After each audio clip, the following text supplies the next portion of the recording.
Welcome back to Amitha's kitchen and life style. ಸ್ನೇಹಿತರೆ, ಇವತ್ತು ನಾವು ಉಡುಪಿ ಬ್ರಾಹ್ಮಣರ ಸ್ಟೈಲಲ್ಲಿ ರಸಮ್ ಪೌಡರ್ ಮಾಡಿಕೊಳ್ಳುವ. ಹಾಗೆ ಈ ವಿಡಿಯೋ ಇಷ್ಟ ಆದರೆ ಪ್ಲೀಸ್ ಒಂದು ಲೈಕ್ ಮಾಡಿ, ಶೇರ್ ಮಾಡಿ. ಚಾನಲ್ಗೆ ಹೊಸಬರಿದ್ದರೆ ಪ್ಲೀಸ್ ಸಬ್ಸ್ಕ್ರೈಬ್ ಮಾಡಿಕೊಂಡು ಚಾನಲ್ ನೋಡಿ. ಹಾಗಾದರೆ ಬನ್ನಿ ಅಮಿತಾಸ್ ಕಿಚನ್ಗೆ ಹೋಗುವ, ರೆಸಿಪಿ ನೋಡಿಕೊಂಡು ಬರುವ. ಸಾರಿನ ಪುಡಿಗೆ ಬೇಕಾಗುವ ಸಾಮಗ್ರಿ: 1 ಕಪ್ಪಿನಷ್ಟು ಕೊತ್ತಂಬರಿ, ಧನಿಯಾ, ಅದರ 1/4 ಕಪ್ಪಿನಷ್ಟು ಜೀರಿಗೆ, 1 ಟೇಬಲ್ ಸ್ಪೂನ್ನಷ್ಟು ಮೆಂತೆ, 1 ಟೇಬಲ್ ಸ್ಪೂನ್ನಷ್ಟು ಕಾಳು ಮೆಣಸು, ಪೆಪ್ಪರು, 1 ಟೀ ಸ್ಪೂನ್ನಷ್ಟು ಅರಿಶಿನ ಪೌಡ್ರು, 2 ಕಡ್ಲೆಕಾಯಿ ಗಾತ್ರದ ಇಂಗು, ಒಂದು 25 ಬ್ಯಾಡಗಿ ಮೆಣಸು, 5 ಊರ ಮೆಣಸು, ಹಾಗೆ ಒಂದು 3 ಕಡ್ಡಿ ಕರಿಬೇವು. ಇನ್ನು ಈ ಎಲ್ಲ ಸಾಮಗ್ರಿಯನ್ನು ನಾವು ಕಡಿಮೆ ಉರಿಯಲ್ಲಿ ಹುರ್ಕೊಂಡು, ಒಂದು ಬಾಣಲೆಯನ್ನು ಕಾಯ್ಲಿಕ್ಕೆ ಇಟ್ಟಿದ್ದೇನೆ. ಅದಕ್ಕೆ 1 ಟೀ ಸ್ಪೂನ್ನಷ್ಟು ಕೊಬ್ಬರಿ ಎಣ್ಣೆಯನ್ನು ಹಾಕ್ತಿದ್ದೇನೆ. ನೀವು ಜಾಸ್ತಿ ಪೌಡರ್ ಏನಾದ್ರೂ ಮಾಡೋದಿದ್ರೆ ಡ್ರೈ ರೋಸ್ಟ್ ಮಾಡಿಕೊಳ್ಳಿ. ನಾನಿಲ್ಲಿ ಸ್ವಲ್ಪ ಪೌಡರ್ ಮಾಡ್ತಿದ್ದೇನೆ. ಆದ ಕಾರಣ ಇಲ್ಲಿ ನಾನು ಎಣ್ಣೆನ ಬಳಸ್ತಾ ಇದ್ದೇನೆ. ಎಣ್ಣೆ ಬಿಸಿ ಆದ ನಂತರ ಇಲ್ಲಿ ನಾನು 1 ಕಪ್ಪಿನಷ್ಟು ಕೊತ್ತಂಬರಿಯನ್ನು ಹಾಕ್ತಾ ಇದ್ದೇನೆ. ಅದರ ಜೊತೆಯಲ್ಲಿ ಕರಿಬೇವನ್ನು ಕೂಡ ಹಾಕ್ತಾ ಇದ್ದೇನೆ. ಬೆಂಕಿಯನ್ನು ಮೀಡಿಯಂ ಫ್ಲೇಮ್ ಅಲ್ಲಿ ಇಟ್ಕೊಳ್ಳುವ. ನಿಧಾನ ಬೆಂಕಿಯಲ್ಲಿ ಹುರಿಬೇಕಾಗ್ತದೆ ಇದನ್ನೆಲ್ಲ. ಇಲ್ಲಿ ನೀವು ಕೊತ್ತಂಬರಿ ನಿಮಗೆ ಅಳತೆ ಗೊತ್ತಾಗದಿದ್ರೆ ಅಂದ್ರೆ 3 ಲೋಟಕ್ಕೆ 1 ಲೋಟದಾಗಿ ಜೀರಿಗೆಯನ್ನು ತಕೊಂಡ್ರೆ ಆಯ್ತು. ಜೀರಿಗೆಯ 1/4 ಭಾಗದಷ್ಟು ಮೆಂತೆಯನ್ನು ತಕೊಂಡ್ರೆ ಆಯ್ತು.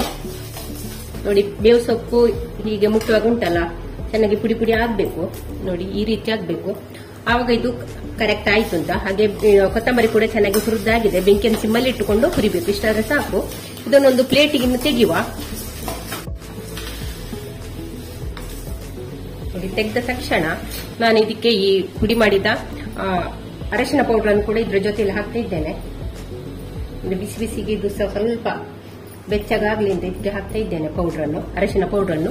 ನೀವು ಅರಶಿನ ಕೊಂಬು ಏನಾದ್ರೂ ಇದ್ರೆ ಅದನ್ನು ಫ್ರೈ ಮಾಡಿಕೊಳ್ಬಹುದು. 1/2 ಟೀ ಸ್ಪೂನ್ ಅಷ್ಟು ಕೊಬ್ಬರಿ ಎಣ್ಣೆಯನ್ನು ಹಾಕ್ತಾ ಇದ್ದೇನೆ. ಹಾಗೆ ಪೆಪ್ಪರ್, 1 ಟೇಬಲ್ ಸ್ಪೂನ್ ಪೆಪ್ಪರ್, ಹಾಗೆ ಮೆಂತೆ 1 ಟೇಬಲ್ ಸ್ಪೂನ್. ಇದನ್ನು ಒಂದು ಸ್ವಲ್ಪ ಹೊತ್ತು ಫ್ರೈ ಮಾಡಿಕೊಳ್ಳ. ಹಾಗೆ 1 ನಿಮಿಷ ಆದ ನಂತರ ನಾನಿಲ್ಲಿ ಜೀರಿಗೆಯನ್ನು ಕೂಡ ಸೇರಿಸ್ತಾ ಇದ್ದೇನೆ. ಇನ್ನು ಜೀರಿಗೆಯನ್ನು ಕೂಡ ಚೆನ್ನಾಗಿ ಫ್ರೈ ಮಾಡಿಕೊಳ್ಳ. ಬೆಂಕಿಯನ್ನು ಸಿಮ್ಮಲ್ಲಿ ಇಟ್ಕೊಳ್ಬೇಕು. ಇವಾಗ ಇಲ್ಲಿ ಕಾಳು ಮೆಣಸು, ಮೆಂತೆ, ಜೀರಿಗೆ ಎಲ್ಲ ಕೂಡ ಪಟಪಟ ಅಂತ ಹೇಳ್ತಾ ಉಂಟು. ಇಷ್ಟಾದ್ರೆ ಸಾಕು. ಇವಾಗ ಇದನ್ನು ನಾವು ಕೊತ್ತಂಬರಿ ತೆಗೆದಿವೆಯಲ್ಲ, ಅದೇ ತಟ್ಟೆಗೆ ಇದನ್ನು ಕೂಡ ಹಾಕಿಕೊಳ್ಳುವ. ಇವಾಗ ಅದೇ ಬಾಣಲೆಗೆ ಒಂದು 1/2 ಟೀ ಸ್ಪೂನ್ ಅಷ್ಟು ಕೊಬ್ಬರಿ ಎಣ್ಣೆಯನ್ನು ಹಾಕ್ತಾ ಇದ್ದೇನೆ. ಅದಕ್ಕೆ ಇವಾಗ ಇಂಗನ್ನು ಕೂಡ ಹಾಕಿದೆ. ಹಾಗೆ ಜೊತೆಯಲ್ಲಿ ಮೆಣಸನ್ನು ಕೂಡ ಹಾಕ್ತಾ ಇದ್ದೇನೆ. ನೀವು ಇಲ್ಲಿ ತುಂಬಾ ಕೆಜಿ ಗಟ್ಟಲೆ ಎಲ್ಲ ಪೌಡರ್ ಮಾಡೋದಿದ್ರೆ ಎಲ್ಲಾ ಸಾಮಗ್ರಿಯನ್ನು ಕೂಡ ಸಪರೇಟ್ ಆಗಿ ಹುರ್ಕೊಳ್ಬೇಕಾಗ್ತದೆ. ಮೆಂತೆ, ಜೀರಿಗೆ, ಕಾಳು ಮೆಣಸು ಅದನ್ನೆಲ್ಲ ಬೇರೆ ಬೇರೆ ಹುರ್ಕೊಳ್ಬೇಕಾಗ್ತದೆ ನಿಧಾನ ಬೆಂಕಿಯಲ್ಲಿ. ಯಾಕೆಂದ್ರೆ ಎಲ್ಲ ಜೊತೆಯಲ್ಲಿ ಹಾಕಿದ್ರು ಉಂಟಲ್ಲ, ಸಾಮಗ್ರಿ ಜಾಸ್ತಿ ಆಗ್ತದಲ್ಲ, ಎಲ್ಲ ಕೂಡ ಚೆನ್ನಾಗಿ ಹುರಿದು ಹೋಗುದಿಲ್ಲ. ಆದ ಕಾರಣ ಸಪರೇಟ್ ಹಾಕಿ ಹುರಿದ್ರೆ ಉಂಟಲ್ಲ, ಸಾರಿನ ಪೌಡರ್ ಕೂಡ ತುಂಬಾ ಚೆನ್ನಾಗಿ ಪರಿಮಳ ಕೂಡ ಬರ್ತದೆ. ಹಾಗೆ ಟೇಸ್ಟ್ ಕೂಡ ಚೆನ್ನಾಗಿರ್ತದೆ. ನೋಡಿ, ಇಲ್ಲಿ ಚೆನ್ನಾಗಿ ಹುರಿದು ಹೋಗಿದೆ ಮೆಣಸು. ಇಷ್ಟಾದ್ರೆ ಸಾಕು. ಈಗ ನಾನು ಸ್ಟವ್ ಆಫ್ ಮಾಡ್ತಾ ಇದ್ದೇನೆ. ಇದನ್ನು ಇನ್ನು ಪೂರ್ತಿ ತಣ್ಣಗಾಗ್ಲಿಕ್ಕೆ ಬಿಡುವ. ಇಲ್ಲಿ ಇವಾಗ ನಾನು 1 ಕಪ್ಪಿನಷ್ಟು ತೊಗರಿ ಬೇಳೆ ಅಂತ ತಗೊಂಡಿದ್ದೇನೆ. ಅದನ್ನೀಗ ಕುಕ್ಕರಿಗೆ ಹಾಕ್ತಾ ಇದ್ದೇನೆ. ಕುಕ್ಕರಿಗೆ ಹಾಕಿದ ನಂತರ ಉಂಟಲ್ಲ, 1-2 ಸಲ ಇದನ್ನು ಚೆನ್ನಾಗಿ ತೊಳ್ಕೊಳ್ಳುವ. ತೊಗರಿ ಬೇಳೆಯನ್ನು ಚೆನ್ನಾಗಿ ತೊಳ್ಕೊಂಡಾಯ್ತು. 1-2 ಸಲ ತೊಳ್ಕೊಂಡಿದ್ದೇನೆ. ಆನಂತರ ತೊಗರಿ ಬೇಳೆ ತಕೊಂಡ ಕಪ್ಪಲ್ಲಿ 3 ಕಪ್ಪಿನಷ್ಟು ನೀರನ್ನು ಇದಕ್ಕೆ ಹಾಕುವ. 3 ಕಪ್ ನೀರನ್ನು ಹಾಕಿದ್ದೇನೆ. ನೀರು ಹಾಕಿದ ನಂತರ ಇಲ್ಲಿ ಇದನ್ನು ಚೆನ್ನಾಗಿ ಮಿಕ್ಸ್ ಮಾಡಿಕೊಳ್ಳ. ಇನ್ನು ಇದನ್ನೊಂದು ನಾವು ಅರ್ಧ ಗಂಟೆ, ಕಾಲರಿಂದ ಒಂದು ಅರ್ಧ ಗಂಟೆ ಹೀಗೆ ನೆನೆಲಿಕ್ಕೆ ಬಿಡುವ. ಹೀಗೆ ನೆನೆಲಿಕ್ಕೆ ಬಿಟ್ಟರೆ ಉಂಟಲ್ಲ, ತೊಗರಿ ಬೇಳೆ ಚೆನ್ನಾಗಿ ನೆಂದ ನಂತರ ಬೇಗ ಬೇಯ್ತದೆ. ಇವಾಗ ಮೆಣಸು ಪೂರ್ತಿ ತಣ್ಣಗಾಗಿದೆ. ಮಿಕ್ಸರ್ ಜಾರಿಗೆ ಫಸ್ಟಿಗೆ ಮೆಣಸನ್ನು ಹಾಕಿಕೊಳ್ಳುವ. ಇಂಗು ಕೂಡ ಉಂಟು, ಅದನ್ನು ಕೂಡ ಹಾಕ್ತಾ ಇದ್ದೇನೆ. ಇದನ್ನು ಇನ್ನೂ ನಯವಾಗಿ ಗ್ರೈಂಡ್ ಮಾಡಿಕೊಳ್ಳುವ. ಮೆಣಸು ನೋಡಿ ಪೌಡರ್ ಆಗಿದೆ. ಇವಾಗ ಇದಕ್ಕೆ ನಾವು ಹುರಿದಿಟ್ಟ ಕೊತ್ತಂಬರಿ, ಜೀರಿಗೆ, ಮೆಂತೆ ಇದು ಕೂಡ ಪೂರ್ತಿ ತಣ್ಣಗಾಗಿದೆ. ಇದನ್ನು ಇವಾಗ ಇದಕ್ಕೆ ಹಾಕಿಕೊಂಡು ನಯವಾಗಿ ಗ್ರೈಂಡ್ ಮಾಡಿಕೊಂಡ್ರೆ ಆಯ್ತು. ನಮ್ಮ ಸಾರಿನ ಪೌಡರ್ ಕೂಡ ರೆಡಿ ಆಯ್ತು. ನೋಡಿ ಗ್ರೈಂಡ್ ಆಗಿದೆ ಚೆನ್ನಾಗಿ. ನೋಡಿ, ರೀತಿ ಘಮ ಘಮ ಪರಿಮಳ ಕೂಡ ಬರ್ತಾ ಉಂಟು. ಇನ್ನು ಇದನ್ನೊಂದು ತಟ್ಟೆಗೆ ಹಾಕಿಕೊಳ್ಳುವ. ನಾವು ಇದು ಒಂದು ಸ್ವಲ್ಪ ಬಿಸಿ ಉಂಟು. ತಣ್ಣಗಾದ ನಂತರ ಒಂದು ಏರ್ಟೈಟ್ ಕಂಟೈನರ್ಗೆ ಹಾಕಿ ಇಟ್ರೆ ನಮಗೆ 3 ತಿಂಗಳಿಗೆ ಏನಾಗುದಿಲ್ಲ. ಜಾಸ್ತಿ ಎಣ್ಣೆ ಹಾಕಬೇಡಿ. ಅಲ್ಲಿಂದಲ್ಲಿಗೆ ಎಣ್ಣೆ ಹಾಕಿ ಫ್ರೈ ಮಾಡಿಕೊಂಡ್ರೆ ಆಯ್ತು. ಇಲ್ಲಿ ಬೇಳೆ ನೆನೆ ಹಾಕಿ ಒಂದು ಅರ್ಧ ಗಂಟೆ ಆಯ್ತು. ಅದಕ್ಕೆ ಈಗ ಚಿಟಿಕಿ ಅರಶಿನವನ್ನು ಹಾಕ್ತಾ ಇದ್ದೇನೆ, ಅರಶಿನ ಹುಡಿ. ಹಾಗೆ ಇಲ್ಲಿ ಕೊಬ್ಬರಿ ಎಣ್ಣೆಯನ್ನು ಹಾಕ್ತಾ ಇದ್ದೇನೆ. ಒಂದು ಸ್ವಲ್ಪ, ಒಂದು ಅರ್ಧ ಟೀ ಸ್ಪೂನ್ ಅಷ್ಟು ಸಾಕು. ಅಂದ್ರೆ ಬೇಳೆ ಕೂಡ ಚೆನ್ನಾಗಿ ಬೇಯ್ತದೆ. ಮತ್ತೆ ಬೇಳೆ ಬೇಯುವಾಗ ಉಂಟಲ್ಲ, ವಿಶಿಲ್ ಹೊಡೆಯುವಾಗ ಹೊರಗೆ ಲೀಕ್ ಆಗುದಿಲ್ಲ. ಅದಕ್ಕೋಸ್ಕರ ನಾನು ಎಣ್ಣೆ ಮತ್ತು ಅರಿಶಿನ ಹಾಕಿದ್ದೇನೆ. ಇನ್ನು ಇದನ್ನು ನಾವು ಬೇಯಿಸಿಕೊಳ್ಳುವ, ಒಂದು 3 ವಿಶಿಲ್ ಹಾಕಿ ಬೇಯಿಸಿಕೊಳ್ಳುವ. ಬೇಳೆ ನೋಡಿ ಚೆನ್ನಾಗಿ ಬೆಂದಿದೆ, ಅದನ್ನೊಂದು ಸೌಟಿಂದ ಚೆನ್ನಾಗಿ ಸ್ಮ್ಯಾಶ್ ಮಾಡಿಕೊಳ್ಳುವ. ಒಂದು ವೇಳೆ ನಿಮ್ಮ ಬೇಳೆ ಬೇಯದಿದ್ರೆ ಮಿಕ್ಸರ್ ಜಾರಿಗೆ ಹಾಕಿ ಗ್ರೈಂಡ್ ಮಾಡಿಕೊಂಡ್ರೆ ಆಯ್ತು. 1-2 ಸಲ ಹೀಗೆ ಸುತ್ತು ಡ್ರೈ ಅಂತ ಮಾಡಿಕೊಂಡು ಸಾಕಾಗುತ್ತೆ. ನೋಡಿ ಚೆನ್ನಾಗಿ ಬೆಂದಿದೆ, ಲೈಟ್ ಹೋಯ್ತು, ಬ್ರೈಟ್ನೆಸ್ ಸ್ವಲ್ಪ ಕಡಿಮೆ ಆಗಿದೆ. ಇಲ್ಲಿ ದಾಲನ್ನು ಬೇಯಿಸಿ ಸ್ಮ್ಯಾಶ್ ಮಾಡಿ ಇಟ್ಟುಕೊಂಡಿದ್ದೇನೆ. ಹಾಗೆ ಟೊಮೆಟೊ ಪ್ಯೂರ್ ಮಾಡಿ ಇಟ್ಟುಕೊಂಡಿದ್ದೇನೆ. ಒಂದು 5 ಟೊಮೆಟೊವನ್ನು ಮಿಕ್ಸರ್ ಜಾರಿಗೆ, ಹಾಗೆ ಹಸಿ ಟೊಮೆಟೊವನ್ನು ಮಿಕ್ಸರ್ ಜಾರಿಗೆ ಹಾಕಿ ಗ್ರೈಂಡ್ ಮಾಡಿ ಇಟ್ಟುಕೊಂಡಿದ್ದೇನೆ. ಹಾಗೆ ಇಲ್ಲಿ ಹುಣಸೆ ಹುಳಿಗೆ ಕೂಡ ಅಷ್ಟೇ ನೀರು ಹಾಕಿ ಇಲ್ಲಿ ಹುಣಸೆ ಹುಳಿಯ ರಸವನ್ನು ಕೂಡ ಮಾಡಿ ಇಟ್ಟುಕೊಂಡಿದ್ದೇನೆ. ಮೊದಲು ಇಷ್ಟು ಸಾಮಗ್ರಿಯನ್ನು ನಾವು ರೆಡಿ ಮಾಡಿ ಇಟ್ಟುಕೊಳ್ಬೇಕು. ಇನ್ನು ಒಗ್ಗರಣೆ ಮಾಡಿಕೊಳ್ಳಿ. ಇವಾಗ ಒಗ್ಗರಣೆ ಒಂದು ಪಾತ್ರೆಯನ್ನು ಇಟ್ಟಿದ್ದೇನೆ. ಇದಕ್ಕೆ ಎಣ್ಣೆಯನ್ನು ಕೂಡ ಹಾಕಿದ್ದೇನೆ. 1 ಟೇಬಲ್ ಸ್ಪೂನ್ ಅಷ್ಟು ಎಣ್ಣೆ ಹಾಕಿದ್ದೇನೆ. ಅದಕ್ಕೆ ಇವಾಗ ಸಾಸಿವೆಯನ್ನು ಹಾಕ್ತಾ ಇದ್ದೇನೆ. ಸಾಸಿವೆ ಚಟಪಟ ಅಂತ ಹೇಳ್ತಾ ಉಂಟು. ಹಾಗೆ ಜೀರಿಗೆ ಒಂದು ಅರ್ಧ ಟೀ ಸ್ಪೂನ್ ಅಷ್ಟು ಜೀರಿಗೆ ಹಾಕಿದ್ದೇನೆ.